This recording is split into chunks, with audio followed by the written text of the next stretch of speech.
Emma's heart pounded as she stood in the dimly lit hallway of Esme's family home. The weight of the confession she'd just made hanging in the air like a storm about to break. "I love you, Esme, not as a friend but more," she'd whispered, her voice trembling. And in that electric moment, Esme had leaned in, their lips meeting in a kiss that felt like fire and freedom all at once.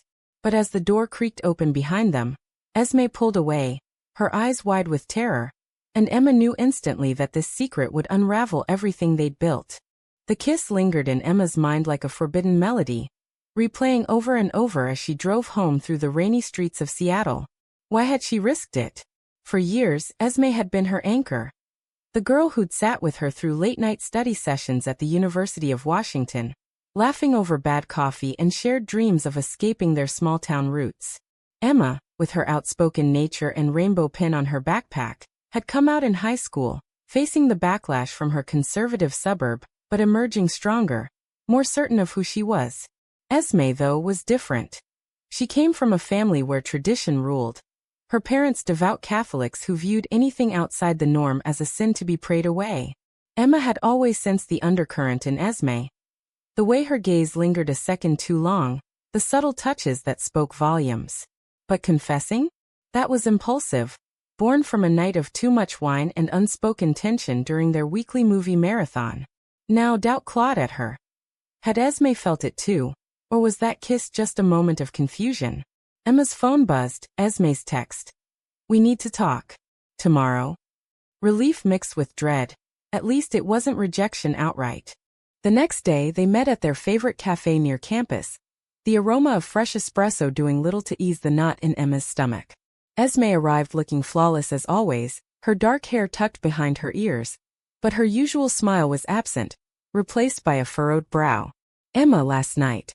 It was a mistake," she said softly, avoiding eye contact. Emma felt a punch to her gut.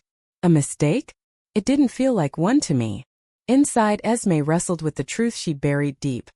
The attraction had been there since freshman year, when Emma's confidence had drawn her in like a moth to flame. But admitting it meant confronting her family's expectations, her father's stern lectures on proper relationships, her mother's subtle hints about grandchildren. "I'm not like you," Esme whispered, her voice cracking. "I can't be." Yet, as they talked, Esme's hand brushed Emma's under the table, a silent contradiction that ignited hope. By the end of the conversation they agreed to forget it, but Emma saw the lie in Esme's eyes, the same lie she told herself every time she prayed for normalcy. Weeks passed in a haze of awkward normalcy, their friendship strained but intact. Emma threw herself into her journalism classes, writing pieces on LGBTQ rights that earned praise from professors, but stirred unrest in her own heart. She wondered if pushing Esme would break them or set them free. One evening during a campus pride event, Esme showed up unexpectedly, her presence a spark in the crowd. "I came for you," she admitted later, as they walked under the string lights. That night in Emma's tiny apartment, boundaries blurred again. Not in passion but in raw honesty. Esme confessed her fears. "My parents would disown me. I've seen what happened to my cousin. He came out and now he's alone." Emma held her, whispering assurances, but internally, she battled her own demons. Was she selfish for wanting more? The pull between love and loyalty gnawed at her, making sleep elusive. Esme too lay awake that night, her mind racing. What if this feeling was real? What price would she pay to explore it? As summer approached, the tension built like a gathering storm. Esme's family planned a visit, and she begged Emma to act normal. But normal felt like a cage. During a group outing to Pike Place Market, Esme's laughter with Emma drew suspicious glances from her brother, who later pulled her aside. "What's going on with you two? Mom's noticed." Panic surged in Esme. She deflected, but the seed of doubt was planted. Emma sensed the shift, her intuition screaming that something was fracturing. In her journal that night she poured out her thoughts. Why does love have to hurt like this? Am I destined to always want what I can't have? Esme, meanwhile, stared at her ceiling, torn between the safety of denial and the thrill of possibility. A late-night call from her mother sealed it. "We're so proud of you, honey. Don't let distractions ruin your future." The words echoed like a warning, pushing Esme toward a decision she dreaded. The turning point came at a family barbecue, where Esme's parents grilled Emma innocently, or so it seemed. "You're such a good influence on our girl," her father said, but his eyes held judgment. Emma felt exposed, her every move scrutinized. Later, alone in the backyard, Esme confronted her. "We have to stop this. Whatever it is." Emma's heart shattered. Stop? After everything? Tears flowed as Esme explained her turmoil. The guilt of betraying her faith, the fear of losing her family. But Emma pushed back. "What about betraying yourself?" The argument escalated, voices hushed but fierce, revealing cracks in their bond. Esme stormed off, leaving Emma reeling. That night, Emma questioned her worth. Was she the villain for tempting Esme away from her path? Esme, sobbing in her room, wondered if suppression was the only way to peace. Months into their unspoken rift, Emma tried to move on, dating casually but finding no spark. Esme haunted her thoughts, the way her smile lit up a room, the vulnerability she glimpsed beneath the facade. At work, interning at a local newspaper, Emma channeled her pain into stories about discrimination, each word a catharsis. But social media betrayed Esme's facade. Posts of family dinners, church events, all picture-perfect lies. Emma's friends urged her to let go. "She's not ready, Em. You deserve someone who chooses you." Yet, choice felt like a luxury Esme couldn't afford. Deep down, Esme battled daily. Mornings started with prayers for strength, but nights ended with dreams of Emma's touch. Her grades slipped, her focus shattered by the internal war. When her mother suggested setting her up with a nice boy from church, Esme nodded numbly, but inside rebellion stirred. The setup date was a disaster. Mark, polite and handsome, talked endlessly about his finance job, but Esme's mind wandered to Emma. "You seem distracted," he noted kindly. She excused herself early, driving aimlessly until she ended up at Emma's door. "I can't do this," she blurted when Emma answered, surprise etched on her face. They talked for hours, Esme admitting the date felt wrong, like wearing someone else's skin. "But my family, they'd never understand." Emma listened, her own heart aching.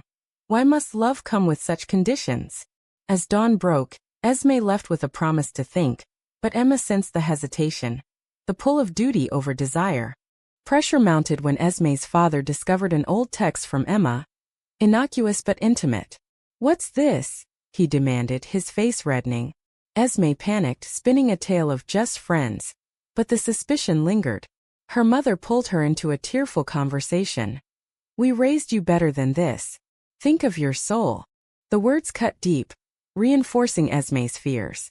She distanced herself further, ignoring Emma's calls, but the isolation gnawed. Emma, hurt and angry, confronted her at campus. "You're choosing them over us, over yourself," Esme lashed out. "You don't get it. You've always been free. I have everything to lose." The fight exposed raw truths. Emma's privilege and her acceptance, Esme's cage of expectations. Alone later, Esme questioned, "Is freedom worth the fallout?" A weekend retreat with her family intensified the conflict. Surrounded by relatives sharing stories of traditional happiness, Esme felt like an outsider. Her aunt whispered about those people ruining society, and Esme's stomach churned. That night she texted Emma, "I miss you." It was a crack in the armor, leading to a clandestine meeting in a park. "I want to try," Esme said, her voice resolute. Emma's joy was tempered by caution. But at what cost?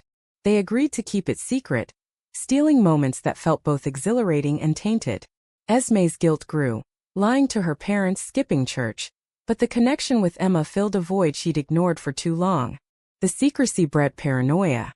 Emma worried about discovery, her mind racing with worst-case scenarios. Rejection, violence from bigoted strangers. Esme's internal monologue was relentless. Am I damning myself? Is this love or temptation? A close call came when Esme's brother spotted them holding hands in a cafe. Who was that? He probed later. Esme denied, but the lie tasted bitter. Emma pushed for openness. We can't hide forever. Esme resisted, fearing the domino effect, losing scholarships tied to family connections, alienating siblings. The debate highlighted their differences. Emma's fighter spirit versus Esme's cautious heart. As fall semester began, the strain showed. Esme's anxiety peaked during a family dinner where her father ranted about the gay agenda in media. She stayed silent but inside fury boiled. How could he dismiss what she felt? Emma, sensing her distress via text, offered solace but Esme snapped. You don't live this. The outburst led to a temporary break, both women reflecting on the toll. Emma wondered if love was worth the pain. Esme pondered if denial was sustainable. Reconciliation came via a heartfelt letter from Emma, detailing her own coming-out struggles, inspiring Esme to confront her truths. The confrontation with her family loomed like a shadow. Esme decided to test the waters, mentioning a friend struggling with identity at dinner. Her mother's response was swift. Pray for them. It's a choice, not who they are. The dismissal stung, confirming Esme's fears. She confided in Emma, who urged, Tell them about us. We can face it together. But Esme hesitated, the weight of potential loss crushing. Internally she debated, right or wrong, whose morals define me? A heated argument ensued when Emma accused her of cowardice. You're ashamed of me, of us, Esme retorted. It's not shame, it's survival. The words hung heavy, exposing the ethical chasm between them. Betrayal crept in subtly. Esme's cousin, sensing her turmoil, offered help through conversion therapy pamphlets. Horrified but desperate, Esme attended one session secretly, hoping for clarity. The experience was agonizing. Lectures on fixing desires that felt innate. She left in tears, texting Emma, I can't change. But the act felt like infidelity to their bond.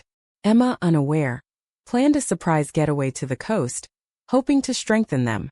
During the trip, Esme's distraction was palpable. What's wrong? Emma pressed. Esme confessed partially. I'm scared of losing everything. Emma reassured but doubt seeded. Was Esme committed? Back home, societal pressures amplified. A campus debate on gay rights turned ugly, with protesters chanting slurs. Esme froze when spotted with Emma, pulling away instinctively. Emma's hurt was palpable. You just denied me in public. The incident sparked a fierce row. How can we build something if you're always hiding? Esme defended. You don't understand the stares, the judgment. Internally, Esme grappled with morality. Is loving Emma a sin, or is suppressing it the real wrong? The fight ended in stalemate, both exhausted. Damage deepened when Esme's parents announced a family intervention, suspecting influences. Panicked, Esme distanced further, canceling plans with Emma. I need space, she said, but it felt like abandonment. Emma's world crumbled.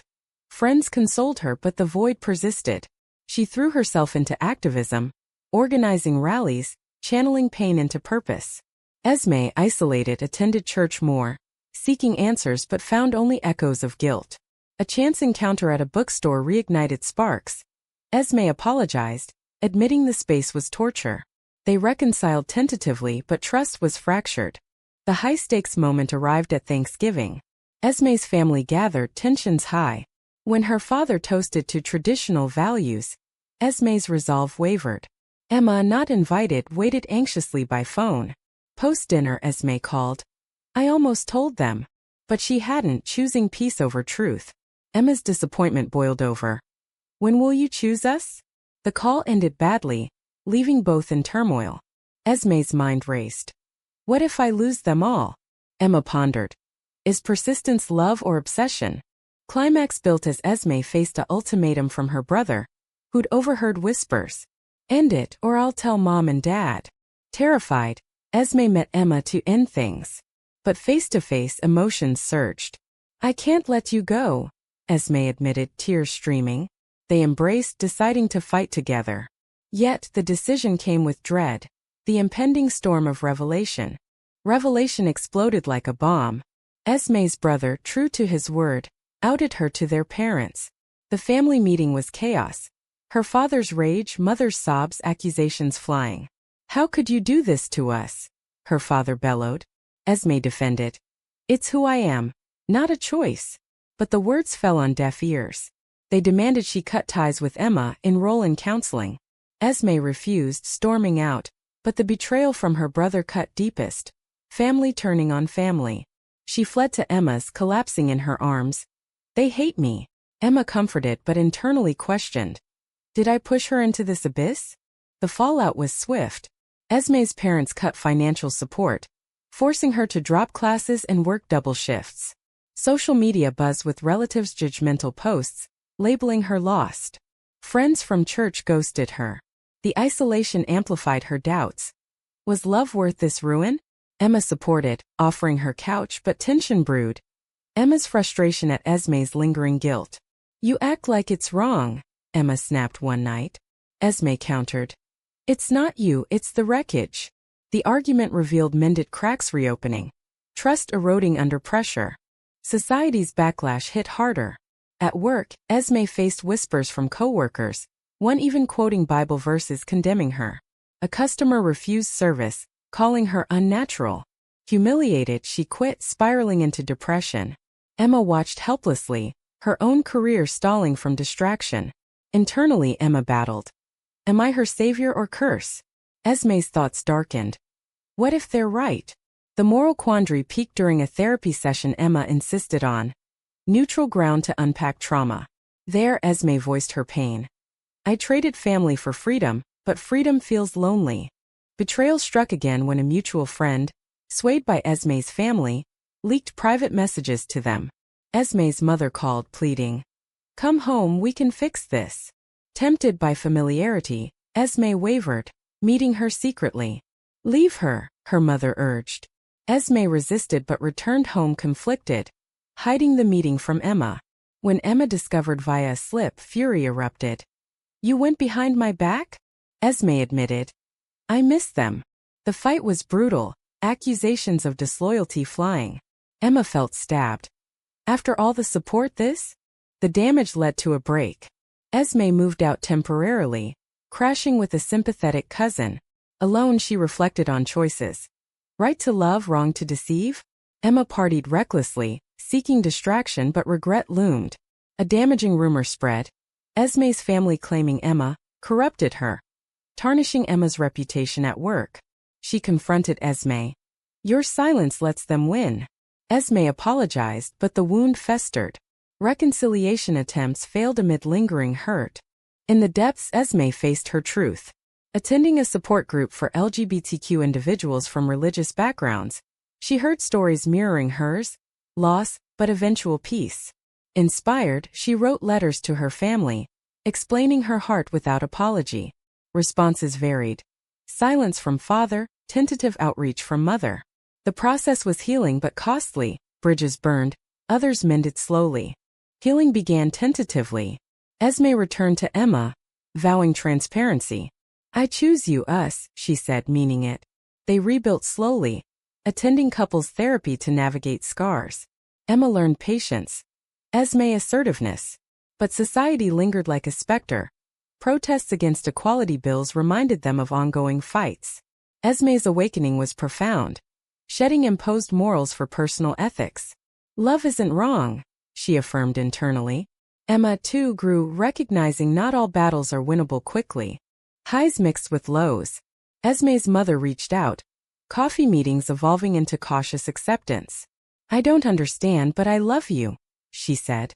Esme's father remained distant, a lingering ache. Emma's circle expanded, including allies who bolstered them. Yet, challenges persisted. A job rejection hinting at bias, anonymous hate mail. Each tested their bond, but they emerged stronger, decisions forged in fire. As years hinted at progress, Esme advocated publicly, sharing her story at events. The exposure brought backlash but also support, validating her path. Emma stood by, proud but reflective. The price was high, lost relationships, emotional scars, but worth it? Internally, she weighed freedom's cost versus suppression's prison. Their relationship deepened, marked by honest dialogues on ethics. Was hiding ever right? Esme pondered. Emma replied. It protected but delayed truth. Together they navigated mended family ties. Esme's siblings thawing over time. Society shifted slowly. Laws passed, attitudes evolved, but personal battles endured. In quiet moments, Esme thanked Emma. You woke me. Emma smiled. We woke each other. The journey, fraught with wrong turns and right choices, shaped them. Yet doubts lingered in reflective nights. Did the ends justify the means? Was betraying one's family for personal truth ever truly justifiable?